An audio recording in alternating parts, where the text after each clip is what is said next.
Muchos imaginan el sexo en la ducha como una de las escenas más sensuales. Pero en la vida real puede ser incómodo, resbaladizo y hasta peligroso si no se hace con cuidado. Así que, bienvenidos a este análisis educativo donde vamos a abordar este tema con una mirada muy clara y objetiva. Vamos a ir directos al grano. En esta guía vamos a responder a lo siguiente. ¿Es realmente buena idea tener sexo en la ducha? ¿Qué riesgos existen? ¿Qué errores se deben evitar? ¿Y cómo hacerlo de forma más segura si una pareja decide probarlo? Todo esto, por supuesto, desglosado desde una perspectiva puramente anatómica y científica para entender los hechos tal cual son. Para organizar toda esta información, pasaremos rápidamente por la fantasía frente a la realidad, el famoso mito de la lubricación, los riesgos físicos, el lado psicológico, qué prácticas son más realistas y, por último, cerraremos con consejos prácticos para una experiencia segura. Empezamos con el primer bloque. Fantasía frente a realidad.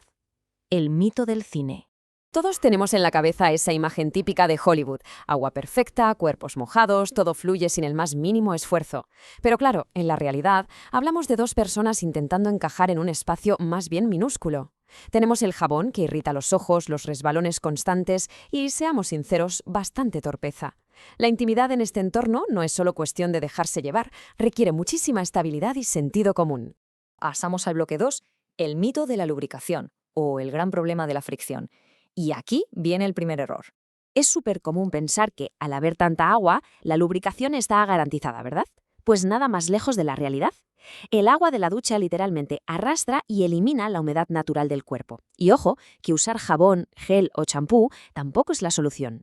El Colegio Americano de Obstetras y Ginecólogos advierte muy seriamente que estos productos alteran el pH y causan irritación grave en las mucosas sensibles. Entonces, ¿cuál es la solución real recomendada por instituciones como la Clínica Mayo? Usar lubricantes específicos a base de agua o silicona. Es lo único que reduce la fricción de forma completamente segura.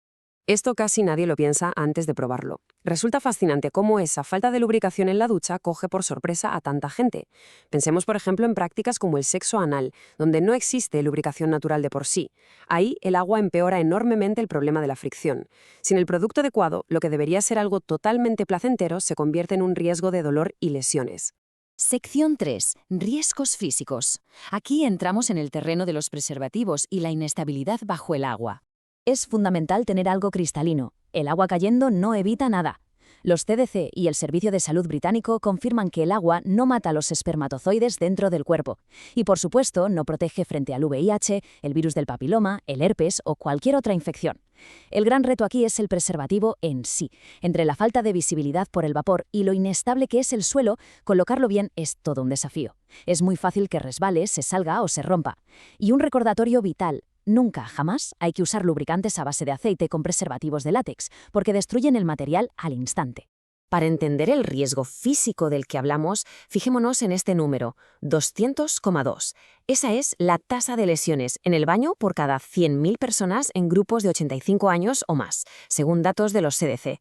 Y sí, es verdad que el riesgo aumenta con la edad, pero este dato nos demuestra de forma tajante que el cuarto de baño es, por definición, un entorno extremadamente propenso a los accidentes. Las causas de estos accidentes son muy lógicas. Tenemos suelos resbaladizos, vapor caliente que puede provocar mareos o bajadas de tensión rápidas, y posturas imposibles que nos hacen perder el centro de gravedad. Y a esto le sumamos el hábito peligrosísimo de apoyarse en elementos frágiles. Hay que repetir esta idea porque es la base de todo. La ducha necesita estabilidad. Apoyarse en un grifo, un toallero o, peor aún, una mampara de cristal puede acabar en cortes muy severos o caídas monumentales. Pasamos al cuarto punto. Las expectativas y el factor psicológico de toda esta experiencia. Y es que lo que parece sexy en una película no siempre funciona con dos cuerpos reales. A nivel psicológico, la ducha presenta barreras muy importantes. Estar de pie, bajo una luz de baño que suele ser muy brillante y directa, puede generar muchísima vulnerabilidad e inseguridad sobre la propia imagen corporal. Además, el cerebro humano necesita sentirse a salvo para poder disfrutar. Si existe un miedo constante o ansiedad por resbalar, la excitación simplemente desaparece.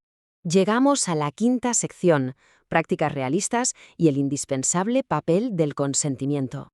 Antes de entrar en las prácticas en sí, hay que recordar algo innegociable. El consentimiento tiene que ser claro, libre y, lo que es vital, reversible.